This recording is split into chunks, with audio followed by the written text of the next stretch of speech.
Hey traders, welcome to Charts and Coffee. Hope everyone is having a good Thursday morning. Thinking of those of you on the west coast of Florida. I'm here on the east coast. Hopefully life is going to get back to normal pretty darn quick for everybody. A lot of the sun's just up, so a lot of the footage is coming through. A lot of really scary tornadoes touching down. But I hope everyone is good. You and yours are safe, and I hear the power is going to come back pretty soon, so hopefully that's going to be sooner rather than later. About 3.5 million people without power in Florida, which brings us to our first symbol, and that is utilities. Utilities has been a trend that I've liked for a really long time, and I'm going to show you a couple of things that I've been looking at. And obviously, as the Milton upgrade hit, a lot of the reaction was really selling energy, but specifically selling NEE as a response to that. And that's going to drag down the XLU because NEE is the number one weighted stock. But what we've got now, and I want to mention, as this thing sunk, there's a certain amount of allowable risk to my trade and to the account that I will tolerate. And once that is exceeded, once we get there, I'm done. So it's not as if this is off the list. It's still on the list. And look at this uptrend. But really, it's likely to experience a lot of volatility until we figure out the extent of the damage. And obviously, again, XLU is NEE. And for those of you that don't know what that is, that's Florida Power and Light. And normally, NEE, Florida Power and Light, XLU rally after storms. And this one just, I guess, as this thing went from 4 to 5 and the damage was expected to hit something as populated as Tampa Bay, things got very volatile, but I still like the long side. But here's the thing, gang, you can be bullish and still have a trend. And the pullback could exceed the allowable amount of risk based on the entry that you took. That's what happened to me. If we don't acknowledge those limitations to a trade, it has nothing to do with the trend. But if we don't acknowledge the limitations to the trade and the risk to the account, that is absolutely going to ultimately blow up an account. May not be one trade. You might get away from it. You add and you add and you add. And maybe after risking 80% of an initial, maybe even 100% of an initial entry, you eke out 20, 30%. I'd say, Rag, it's a winner. Sure. However, you're going to take losses sometimes, right? We all know that. So if you're taking those max debit losses on positions that you added to, not only is it going to undo 3 winners, it's going to undo 3 winners, but worse, because the size of that loss is likely a bigger trade size than the win. And this is just the basic arithmetic around why adding and not having a finite accepted amount of risk at the onset of the trade is so important. I mean, think about what your typical big time traders talk about. They talk about, large risk to reward ratios. They talk about no risk trades. And while I don't always believe those are realistic, I know they're hedge funds. It's a whole other kind of trading they're doing. But what it does emphasize is that they're thinking about risk first, right? They're not thinking, oh, but this could go to 82. Right? They're thinking about risk first, and then they'll let the function of their hypothesis, whatever they thought was going to happen, knowing they can't control that. There's a probability, but the thing they can control is the risk. And I think it's really interesting when hedgies talk. They do emphasize risk a lot, and yet your typical retail trader just doesn't hear it. They hear $1 billion under management. They hear this is what they're buying, and they run in, forgetting that oftentimes these hedgies are very specific about, hey, this is why we liked it. The risk reward was favorable. This is where it's a risk neutral. This is, etc. So something to think about. All right, so that's one of the trends that we've been watching. Another trend that we've been watching has been industrials. And look, gang, I know there's a difference between, and let's parse between two things. Account growth most consistently comes from things that do this, right? Not things that do that, and or even worse, kind of that, right? That's not usually the kind of price action that is going to be the most predictable or probabilistic type of setup for account growth. Yeah, choppy markets can suddenly wake up. Yeah, you can get something like what we saw on those Chinese stocks. Who's been talking about Chinese stocks lately? Huh. How come it's been tumbleweeds and crickets all of a sudden on Chinese stocks? Because it's not making higher highs. And yet, for those folks who believe the narrative through here, right? If you're one of them, right? If you believe the narrative, if you believe that there is a probabilistic chance of FXI moving higher, how come no one's talking about this now? How come this left the news? I mean, this is all anyone could talk about for days. Oh, because it's hitting higher highs. Oh, got it, right? Because this is going to go up forever. It's going to go to 1 million. It doesn't matter what it is. It's actually, at this point in my career, and I'm sure for many of you, it's become laughable. If all the reasons to be long China, FXI, MCHI, if those are legit, if you really believed in those reasons, this is a mean reversion. This is the idea, still valid, but going on sale. Does that make sense, gang? Right? No one's going to, I'm telling you, the longer I've been trading, I realize no one's going to talk about this because they want to talk about the higher highs. This is what's sexy. Oh, yay, new high. And then when it pulls back, what? Everything that we liked from the 23rd forward is no longer valid. Whoopsie, right? So there's a couple ways to think about trends. Healthy trends correct. And if you're a believer that healthy trends correct, then MCHI, FXI, you like these now, right? I feel bad for whatever chucklehead bought this thing on the 7th because you know somebody did, right? So this is the difference between, oh, it's all of a sudden it broke out. By the way, if you've got this on your radar, this brings up another point. Please don't wake up every morning thinking, what am I going to trade today? From an infinite number of sources. Okay, account growth comes from having maybe a watch list of probably no more than 40 stocks. I'm not scanning the sea of thousands of names looking for whatever today's stock du jour is, right? I'm looking at maybe about 40 stocks, 2 or 3 to 4 dozen stocks, right? Okay. If this thing is on your radar for any number of reasons, and you're watching this day after day after day, then it makes a lot of sense that when this breakout happens, great. That's a breakout. That's follow through. Here's the trend. If, let's say, you're hearing about it because the news is talking about it. Frankly, that's the way I heard about it. This wasn't on my radar. There are other far better trends out there. But if all of a sudden you're hearing with the news, remember, healthy trends correct, or at very least, don't buy at the level of a higher high. If you see there's a decent amount of support, just give yourself a bit of an edge and buy at support rather than through resistance. You know, whatever kind of retracement you're looking for. And this, gang, that's a mean reversion. That's a retracement. So I wanted to talk about that just a bit. All right, cool. Let's see what else we have. We also have some data coming out this morning. And you know, we've talked a lot about whether or not the S&P is going to have enough oomph to get out of this range that's been going back and forth between for some time. You know, at what point are we going to break out here? I mean, we've been moving sideways here since about the 20th of September. You know, what's it going to take to break out? We at least broke out here. We closed above it. A little bit of weakness now. But this is a good sign that we could start to see higher highs. I mean, at least we've broken that level. It's still too soon to tell. I would love for 1 hour or 5 minute time frame, something shorter, to give me some insight into follow through. But if you're a futures trader, you have a short-term time frame, whether that's a day trade or short-term swings, you know, the 1 hour and the 5 minute might be a really good choice as we're, you know, duking it out with this area around 58.30.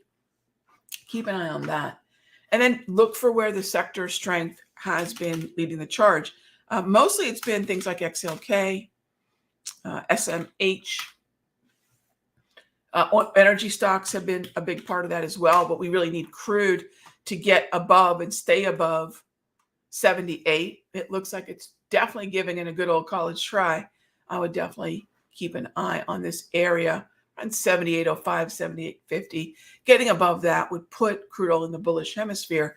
And I would say keep an eye on Exxon. Keep an eye on Exxon if that's something that you like the sound of.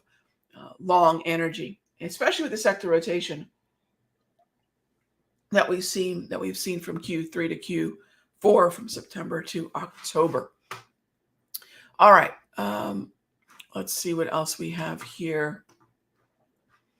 Russell, NASDAQ, pretty heavy. Russell is not a sector that I particularly care for because the KRE, if we were going to see rotation, it would have been nice to have seen a little bit more sustained strength in regional banks to help the Russell out. And we're just not seeing that at all.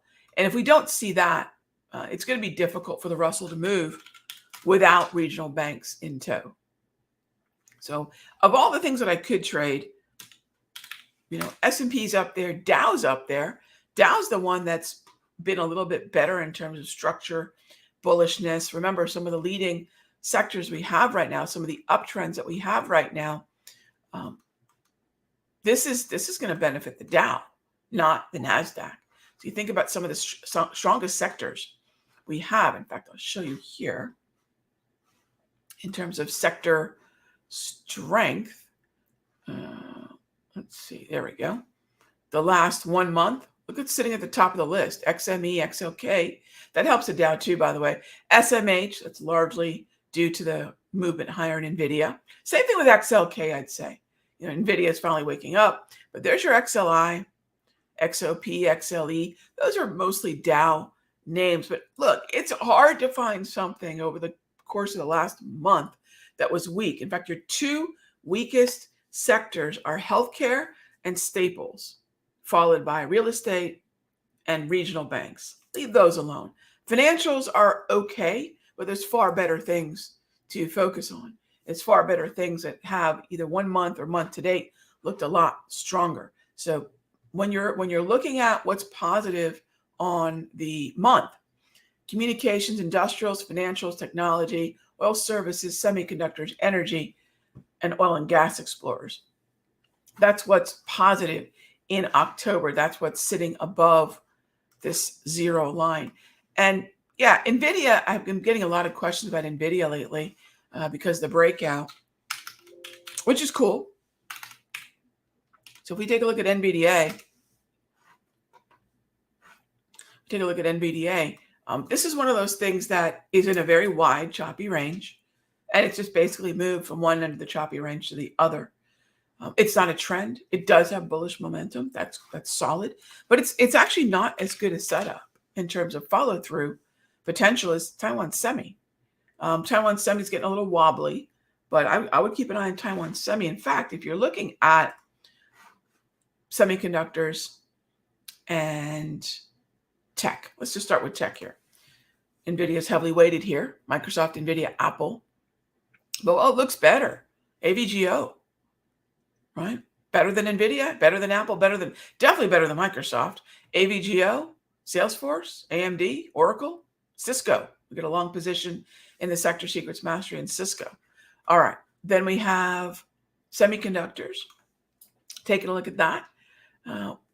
NVIDIA, it's going to be the same structure we just saw in the previous, but there's Taiwan Semi, AVGO is an uptrend, AMD. So if someone says, Rog, what is it you want to focus on? I'd much rather be looking at potential follow-through on AMD. Above the equator, green candles, pretty fresh uptrend. I like this one a lot. If it were to pull back to about 166, I'm your Huckleberry. I'd definitely keep an eye on that. All right. So then we have, let's see, as far as gold goes, and I've been talking about gold for a long time. Hey there, Dave. Yeah, I've been talking about gold on and off for a while. I do like gold. Gold is taking the scenic route. It's actually pulled back a little further than I would like. It's still bullish, but it's no longer an uptrend. And GDX is far uglier. So if you recall, GDX, Newmont Mining, some of my favorites from September are not my favorites in October. That beautiful trend that we saw through August and September that led to a lot of activity in the mastery and those two symbols, that's gone. So that's sort of old news now, right? That's sort of old news now. So no, no interest at the moment in gold miners or even Newmont mining. I'm sticking with gold itself, which is the top of the food chain when you consider what gold miners and Newmont mining, things like that, Barrick Gold, are going to do. But if I'm thinking about what has the best clarity, this is about as good as it gets. And this is about to fall off the list of things that I want to keep an eye on because it just doesn't have the same structure as we saw from mid-September to early October. But I'll still stick with gold. But right now, I'm going to pass on miners. Yeah, I'm definitely going to pass from miners. Yes. Now, I do like to show you all what we've got from time to time. Yeah, the gold trade. Sorry, I don't have my recaps notepad open. But those of you in the mastery, we send out that recap each and every day. So you know what I'm in, all the entries, right? Where we've scaled out, where I've closed. So we send that out every single day. So everyone's on the same page about wins and losses, and you can see exactly where I'm in from. So remember, when you're keeping track of your own trades, gang, especially if you scale in, remember, we've got to consider each one of the scale-ins, right? Every single one. I don't average it out to a cost basis. I'm not looking at my gain from the lowest buy. A lot of folks do that, right? It's just a mental error. It's just something that makes them feel better. Be careful about that. It's easy to slip into that habit. But we put out that single line of this is what we bought, this is where we bought it, this is where we scaled out. And I'm still in gold. I'm still in Cisco. We're in XLB. So we're in a number of names still right now. But I did this week. Hey, I got stopped out of some stuff this week. XLU. Got stopped out of UNG. So we did have some losses this week. And that's the way it goes, right? The goal is not 100% win rate, right? That's just ridiculous. The goal is never, in fact, anything at or over 80 is too high. Anything at or over 80 is actually too high because that just means you're taking profits too soon. My win rate's usually going to vary between about 68 to 72%, 65 to 70%, usually the 60s to low 70s. And that's where I'm definitely getting a good amount of account growth. But more so than the win rate, which I'm super not interested in, to be honest, of all the things that I like, let's be straight up here. Of all the things that I like to keep an eye on, it's trends, it's risk to the account, and it's looking at average wins versus average losses. Because even if you have a 70, 80% win rate, if your average loss is 2 and 3 times your average win, you're not going to be gaining any ground, right? We're not going to be able to grow an account. So those are things that, we're looking at in that. So let's see what else we have. Larry, yeah, we don't need to post that during Charts and Coffee. We put that in the room. Yeah. If you have any questions about what we're doing in the room, come join us in the room. I'm happy to answer questions here, though. Okay. What else do we have? TLT. All right. So, JR, as far as bonds go, I'm not interested in bonds. However, I'd be remiss if I didn't say that if there is going to be a reason for, here we go. If there's going to be a reason for a bounce, it's going to be here at the equator, right? It's the 200 top tier dots. But if you don't have this, that's fine. If you have the 200 propulsion, that's great. If you don't have the propulsion, you can use an exponential moving average, just a 200 period. And this is what I call the equator. Now, if we're going to tumble down through the equator, then, obviously we're going to continue into the bearish hemisphere and we might likely accelerate. But if we can hold this level or even better, form a minor low pattern at that level, that could be something to watch. But I will likely not engage it on the daily. If there's a 1 hour, maybe, but that is a very tempting level right there. I just wish it was neutral, not a bearish candle. All right, gang. As always, thanks so much for being here for charts and coffee. I'll see you all tomorrow. Same time, same station. Be good to each other, gang.